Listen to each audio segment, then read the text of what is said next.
الحمدللہ وحدہ والصلاۃ والسلام علی من لا نبی بعد اما بعد۔ آج ہم گفتگو کریں گے سورہ ہود پر۔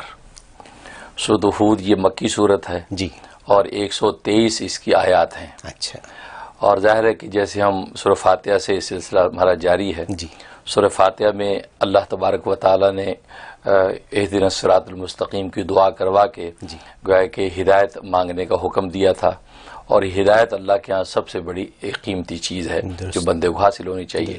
جب ہدایت مانگی تو اللہ تبارک و تعالی نے ہدایت کی منزلیں اس کے لیے کھولیں اور اس کو حیوانیت سے انسانیت کے مرتبے پر فائز کیا تاکہ اس کو ہدایت ملے۔ تو سورہ بقرہ آ گئی، سورہ بقرہ نے یہ انسانیت کے مرتبے پہ اس کو فائز کر دیا۔ اور جب انسانیت کے مرتبے پہ فائز ہوا تو انسان کے اندر نفس اور نفسانیت ہے، تو سورۃ آل عمران آ گئی کہ اس نفسانیت سے اس کو نکال کے معرفت الہیہ پر فائز کر دیا۔ سبحان اللہ، کیونکہ معرفت الہیہ پر جب تک فائز نہیں ہوگا تو چیزوں کے حقائق اس پر کھلیں گے نہیں، وہ ایک جانور کی طرح زندگی گزارے گا، وہ کوئی زندگی نہیں ہے۔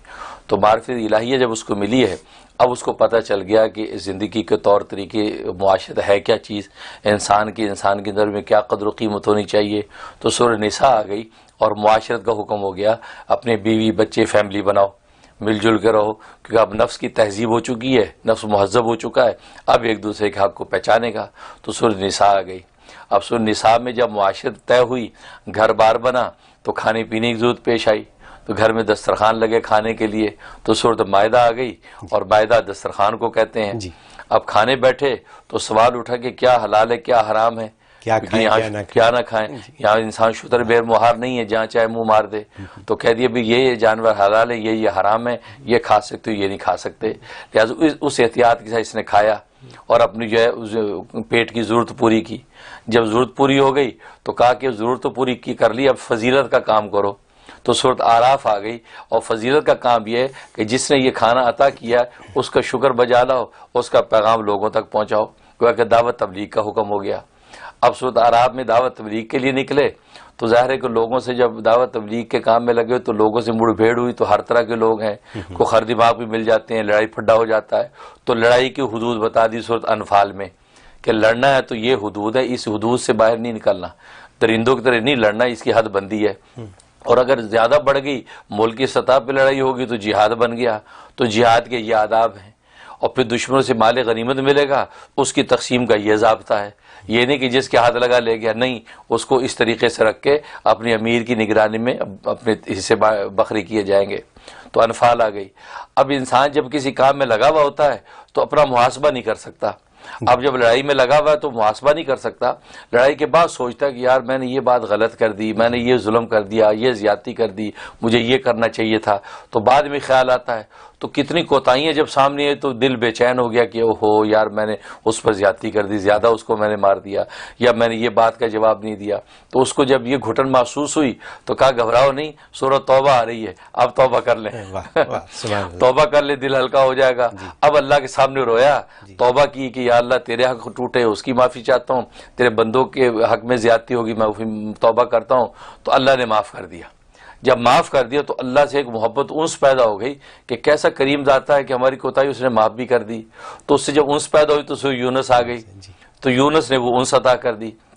اب جب اللہ سے مانوس ہو گیا اور انس پیدا ہو گئی تو مانوسیت کا تقاضا یہ ہے کہ جب اللہ کی آغوش میں چلے گئے تو کسی اور طرف نگاہ نہ کرے، بس پھر اللہ ہی کو دیکھے اور اللہ ہی پر قربان ہو۔ لیکن یہ کہ اگر اس سے کسی دوسرے طرف دیکھا تو یہ گویا کہ شرک ہو گیا کہ آغوش خدا کی ہے، دیکھتا دوسرے کو ہے۔ تو سورہ ہود آ گئی کہ شرک نہیں کرنا، تم نے شرک سے روک دیا، کہ جس ذات سے تمہیں مانوسیت ہوئی ہے اب اسی ذات کی آغوش میں تو اسی کے چہرے کو دیکھو، اسی کے احکام کو دیکھو، اب شرک نہیں کرو۔ تو ہود کا مطلب شرک ہوا؟ نہیں، ہود تو پیغمبر کے نام پہ ہے، لیکن ہود میں شرک کی نفی کر دی تاکہ وہ جس ذات سے مانوس ہے اسی کا احکام کو سنے۔ اور پھر یہ ہے کہ پھر جس ذات سے آپ مانوس ہو گئے تو اسی کی ذات و صفات میں آپ محو ہو جائیں، اسی پر غور کریں۔ جیسے ایک دنیا کا عاشق اپنے معشوق کے بارے میں سوچتا ہے، کسی اور کا سوچتا نہیں ہے، تو سورہ ہود میں یہ سبق دے دیا کہ جس ذات سے تم مانوس ہوگا اب اسی ذات اور صفات ہی کو دیکھو۔ لہذا اللہ نے سورہ ہود میں اپنی ذات و صفات کی تفسیر بھی بیان کی، بلکہ ان لوگوں کا حال بھی بیان کیا کہ جو اللہ کی آغوش میں جا کے غیر اللہ کو دیکھتے ہیں، یعنی شرک میں مبتلا ہوتے ہیں۔ تو گویا کہ اللہ کو ایسے نافرمان پسند نہیں ہے، تو ان پر اللہ نے عذاب توڑا۔ اس عذابوں کا ذکر کیا سورہ ہود میں، یہاں تک کہ نبی کریم صلی اللہ علیہ وسلم فرماتے ہیں کہ مجھے سورہ ہود نے بوڑھا کر دیا، یعنی اس کے اتنے ہولناک عذاب، اتنے ہولناک مضامین ہیں کہ میں بوڑھا ہو گیا اس کے مضامین پڑھ گئے۔ ہاں تو اس لیے فرمایا کہ تو اس ہود کے اندر یہ نصیحت کر دی کہ جس ذات سے انس ہوئی تھی تو انس کا تقاضا یہ تھا کہ آپ دل و جان سے اسی کو دیکھیں اور شرک نہ کریں، اسی کی ذات صفات سے آپ جو لطف حاصل کریں، غیر کو نہ دیکھیں۔ یہ سورہ ہود کے اندر یہ مضامین بیان ہو گئے۔ اور پھر اس میں ہود اس لیے کہا کہ اس میں حضرت ہود علیہ الصلوۃ والسلام کی قوم کا ذکر کیا گیا ہے کہ حضرت ہود کی قوم پر کس طرح عذاب اللہ نے توڑا، کیسے ان پر تباہی آئی، پھر حضرت نوح علیہ الصلوۃ والسلام کی قوم پر کیسے تباہی آئی۔ تو جن نافرمانوں نے جو حرکتیں کی تھی ان کو اللہ تبارک و تعالی نے جس طرح دنیا میں جو ہے وہ تباہ و برباد کیا، اس کا تذکرہ ہے۔ تو اسی لیے نبی پاک فرماتے ہیں کہ مجھے سورہ ہود نے بوڑھا کر دیا کہ میرے جو نافرمان ہیں وہ اگر میری نافرمانی کریں گے تو وہ بھی نہیں بچ پائیں گے۔ تو مجھے یہ صدمہ کھایا جاتا ہے کہ کاش یہ جو ہے وہ اسلام میں داخل ہو جائیں، اپنے مالک کو پہچان لیں۔ اس لیے سورہ ہود میں اللہ تبارک و تعالی 4 دعوے فرمائے ہیں۔ 2 دعوے توحید کے فرمائے ہیں۔ پہلا دعویٰ توحید کیا تو اس پر 3 دلائل پیش کیے، پھر دوبارہ دعویٰ توحید کیا تو اس پر 2 دلائل پیش کیے، پھر تیسرا دعویٰ رسالت پیش کیا کہ یہ نبی جو ہے سچا برحق ہے محمد صلی اللہ علیہ وسلم، اس پر ایمان لے آؤ، تو اس پر 1 دلیل پیش کی۔ پھر دعویٰ صداقت قرآن پیش کیا کہ قرآن سچی کتاب ہے، جو مضامین تمہیں پہنچے بالکل برحق ہیں، اس پر پھر 1 دلیل پیش کی۔ اس کے علاوہ دیگر مضامین، تو یہ 4 دعوے اس صورت میں فرمائے ہیں۔ حالانکہ عام طور پہ صورتوں میں ایک ہی دعویٰ فرماتے ہیں، اس میں اللہ نے 4 دعوے فرمائے اور پھر ہولناک مضامین بیان کیے ہیں سورہ ہود کے اندر۔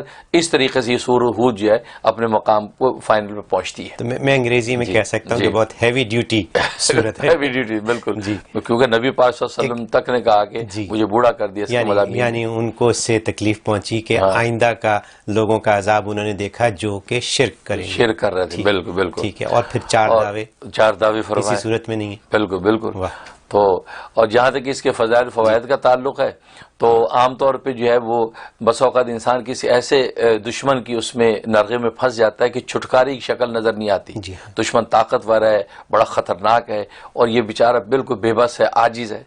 اس وقت یہ سورہ ہود بڑا کام کرتی ہے کہ اگر ایک مرتبہ سورہ ہود پڑھ کے اس سمت کی طرف جس سمت پہ دشمن رہتا ہے اس کی طرف 3 دفعہ پھونک دیا کرے اور کھلے آسمان کی ہاتھ اٹھا کے اللہ سے دعا کر لیا کرے، تو 41 دن اگر پابندی سے کر لے تو اللہ تبارک و تعالیٰ موذی دشمن سے نجات دے دیتے ہیں۔ یہ اس کی بہت بڑی فضیلت ہے۔ اور دوسرا یہ ہے کہ اگر جو بہت بڑی کوئی ایسی مشکل آ گئی کہ جس کے چھٹکارے کی شکل ہی نہیں ہے اور انسان ہر طرف سے پھنس گیا ہے، تو 13 مرتبہ کا اس کا ختم کریں۔ اکیلا پڑھ لے یا چند لوگ مل کے 13 مرتبہ کا اس کا ختم کر کے دعا کر لیں تو ایک ہی دن میں اللہ کام کر دیتے ہیں اور اس مصیبت سے چھٹکارا ہو جاتا ہے۔ اور تیسرا بڑا زبردست فائدہ ہے کہ یہاں کی دنیا میں عام طور پر بچے دین سے، مذہب سے بے بہرا ہو رہے ہیں، اور وہ کہتے ہیں نہیں ہمیں نہ نماز پڑھنی ہے، روزہ رکھنا ہے، آخر بآخر کچھ نہیں ہوتی۔ یہ بہت ہو رہا ہے، بڑوں چھوٹوں میں یہ فتنہ پیدا ہو رہا ہے۔ اس کے سورہ ہود میں بڑا کمال ہے کہ اگر سورہ ہود روزانہ تلاوت کر کے پانی بھی دم کر کے ایسے بچوں کو پلایا جائے یا گھر کے کھانے پینے پہ پھونک دیا جائے اور پانی ان کے کپڑوں پہ بھی چھڑک دیا جائے جو کلوز وغیرہ میں ہے، اور یہ 21 ڈیز پابندی سے کر لیں، اللہ ان کے اندر فکر آخرت پیدا کر دیں گے اور نیک ہو جائے گا۔ دیکھیے یہ ایسا ہے، یہ تمام امریکہ اور یورپین میں رہنے والے پاکستانی یا مسلمانوں کی، بلکہ پاکستان جیسی جگہ پہ رہنے والے مسلمانوں کے بچوں کے یہ پرابلم ہے کہ نو میٹر کہ ماں باپ یا بڑے کتنا بھی سکھائیں، بچے جو ہیں وہ اسلام کی طرف راغب نہیں ہیں آج کل کی دنیا کی باقی مصروفیات میں سے۔ بالکل صحیح۔ تو اس کا آپ نے حل یہ بتایا کہ سورہ ہود کو 13 دفعہ پڑھیں، 13 مرتبہ، بالکل 13 مرتبہ، نہیں روز ایک دفعہ، روز ایک دفعہ پڑھیں، روز ایک مرتبہ اور 21 دن تک، 21 دن تک رہیں، پانی ان کو پلائیں، گھر میں چھڑکیں، بلکہ ہو سکے تو روز کر کے کریں، کیونکہ آج نئے نئے فتنے بڑے چھوٹے سب کے اندر پیدا ہو رہے ہیں اور غفلت آخرت سے پیدا ہو رہی ہے۔ تو یہ سورج یہ بڑی زبردست اکسیر ہے کہ انسان کے اندر فکر آخرت پیدا ہو جاتا ہے اور گناہوں کا خوف پیدا ہو جاتا ہے۔ یہ ہمارے جو اتنے کالرز کال کرتے ہیں اور پوچھتے ہیں کہ ہمارے بچے جو ہیں وہ غلط راستے پہ جا رہے ہیں، تو ان کے لیے آپ نے حل بتا دیا، ان کے سوال سے پہلے زبردست حل، بہت زبردست۔ اور دوسرا یہ کہ خواب میں اس کی تعبیر، اگر خواب میں کسی نے اس کو پڑھا یا سنا تو حضرت عمر فاروق رضی اللہ تعالیٰ فرماتے ہیں کہ اس کا مطلب اس کے دشمن بہت ہوں گے، اس کے دشمن بہت ہوں گے لیکن کوئی اس کا نہیں بگاڑ سکے گا، اور یہ ہر طرح دشمنوں سے محفوظ رہے گا۔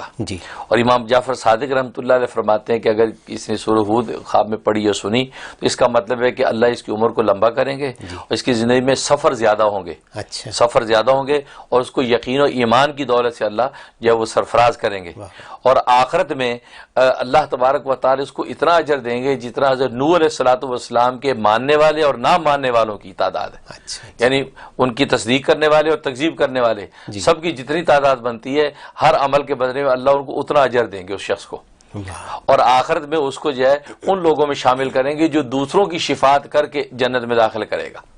اللہ اس کو یہ مقام دے گے کہ وہ اس مقام پر فائز ہوگا کہ آخرت میں یہ شفاعت کرنے والوں میں شامل ہوگا۔ یہ خواب میں اس کی تعبیر بہت عمدہ ہے۔